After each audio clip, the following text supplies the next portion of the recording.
როგორც საზოგადოებისთვის ცნობილია, ზუსტად 1 წლის წინ 2025 წლის 1 აპრილს მიღებულ იქნა უცხოეთის აგენტების რეგისტრაციის აქტი, რომელიც არის გაგრძელება იმ შემზღუდველი საკანონმდებლო პრიმატისა, რომელიც მიზნად ისახავს სამოქალაქო საზოგადოების და მედია ორგანიზაციების შევიწროებას.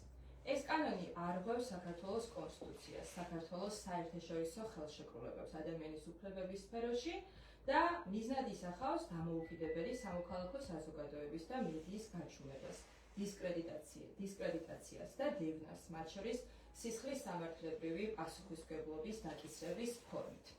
კანონის მიღებიდან ზუსტად 1 წლის თავზე ადამიანის უფლებათა ევროპული სასამართლოსგან გვეცნობა, რომ დაიწყო ამ კანონთან დაკავშირებული საქმის განხილვა, რომელიც საიამ 2025 წელს გაასაჩივრა სტრასბურგის სასამართლოში 6 მომჩივნის სახელით.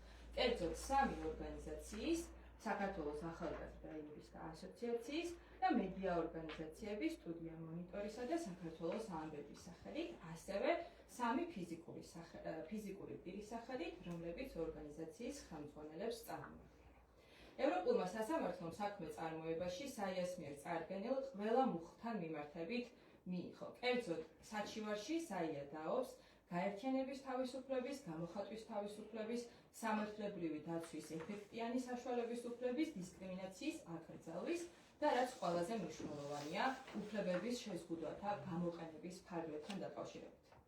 განსაკუთრებით ხაზგასასმელია ის, რომ სასამართლო მიუთითა, რომ საქმეს მნიშვნელოვანი ზეგავლენის მქონე საქმის სტატუსი შეიძლება მიენიჭოს.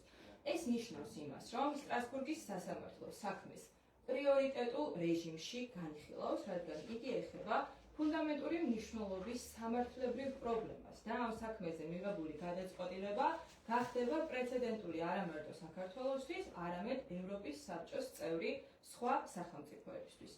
მნიშვნელოვანია ქართულმა საზოგადოებამ იცოდეს, რომ კანონმდებლობის რეალური შინაარსი არ განისაზღვრება მხოლოდ მისი ტექსტით, ხოლო სხვა ქვეყნებში მოქმედი კანონმდებლობის პირდაპირ გადმოტანა ვერ უზრუნველყოფს მის იდენტურ ფუნქციონირებას. სამართლებრივი ნორმა, რომელსაც შეიძლება ჰქონდეს ერთი და იგივე ფორმულირება, სხვადასხვა იურისდიქციასა და სხვადასხვა დროში შესაძლოა სრულად განსხვავებულ შედეგებს იწვევდეს, რაც განპირობებულია სამართლებრივი სისტემის სტრუქტურით, პოლიტიკური გარემოთი და ინსტიტუციური მექანიზმების დამოუკიდებლობით. სწორედ აქედან გამომდინარე, საჩივარში დასაბუთებულია, რომ ბუნდოვანი ნორმების პარალელურად კანონის აღმასრულებელ სუბიექტებს წარსულში ანტიკორუფციულ ბიუროს ახლამის სამართალმემკვიდრეს, ასევე პროკურატურასა და სასამართლოს კუთხით მათ მინიჭებული აქვთ დაუბალანსებელი უფლებამოსილებები, რაც ზრდის კანონის თვითნებური გამოყენების რისკებს. ამასთან დიდია ის მსუსხავი ეფექტი, რომელიც ამ ტიპის აღსრულების მოლოდინში შესაბამის სუბიექტებს, ადამიანებსა და ორგანიზაციებს შეიძლება ჰქონდეთ. განსაკუთრებით ხაზგასასმელია, რომ სასამართლო მიუთითა, რომ საჭიროა შეფასდეს, გამოიყენა თუ არა სახელმწიფომ უფლებების შეზღუდვა ფარულად სხვა არაკონვენციური მიზნებისთვის. კერძოდ, ხომ არ იყო უფლებების შეზღუდვის რეალური და დომინანტური მიზანი სხვა ფარული განზრახვა. მაგალითად, ასეთი შეიძლება იყოს პოლიტიკური ანგარიშწორება ან კრიტიკული ხმების გაჩუმება, რაც იმთავითვე კონვენციასთან შეუსაბამოა.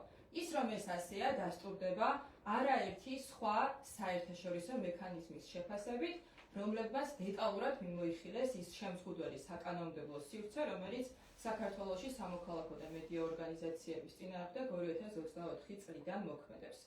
სახელმწიფოს შეკითხვებზე პასუხის გასაცემად სასამართლომ ვადა 2026 წლის 21 ივლისისათვის განუსაზღვრა. საზოგადოებას ასევე შევახსენებთ იმას, რომ ადამიანის უფლებათა ევროპულმა სასამართლომ უკვე ფაქტობრივად დაასრულა რუსულ კანონთან დაკავშირებით 136 ორგანიზაციისა და 4 ფიზიკური პირის ერთობლივი საჩივრის განხილვა. მადლობა ყურადღებისთვის და ახლა სიტყვას გადავცემ მინას.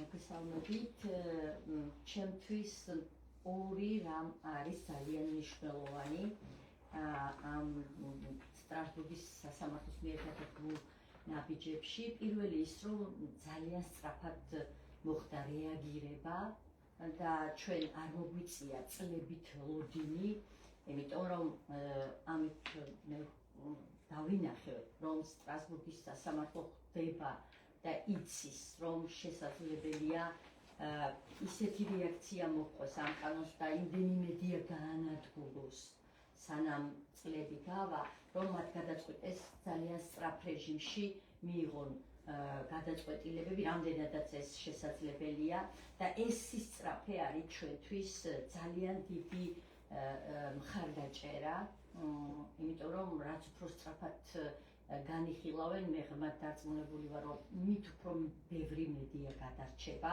დამოუკიდებელი მედია, რომელსაც მთავრობა ვერ აკონტროლებს, თორემ პროპაგანდისტულ მედიებს გადასარჩენი არაფერი არ აღჭირს ამ ხელისუფლების პირობებში. და მეორე ძალიან მნიშვნელოვანი, რაც თამარმაც ამიხსნა, ის არის, რომ ერთ-ერთი მუხლი, 18 მუხლი, რომელიც ასევე მიიღო განხილვაში, 5 მუხლით არის გასაჩივრებული, ამბობს ასეთ რამეს, რომ კანონი გამოყენებულია, შემისწორებს თამარი თუ რამე არასდროს თქვი, ხომ არ არის გამოყენებული ეს კანონი ადამიანების რეპრესიისთვის და სხვა ასე ვთქვათ, არაკონვენციური მიზნებისთვის, რაც იმას ნიშნავს, რომ პოლიტიკური ანგარიშის სწორებისთვის და კრიტიკული ხმების გასაჩუმებლად ხომ არ არის გამოყენებული. აი ამას იხილავს და მე ამაში ღრმად დარწმუნებული ვარ, რომ სწორედ ზუსტადად ამიტომ იყო ეს კანონები მიღებული და ძალიან გამიხარდა, რომ ეს მუხლიც მიიღო სტრასბურგმა და დაიწყო ამის საფუძვლიანი და ესეთი შესწავლა და ამაზე პასუხსაც ალბათ ისეთივე ჩქარა იტყვის, როგორც ასე ვთქვათ, დაიწყო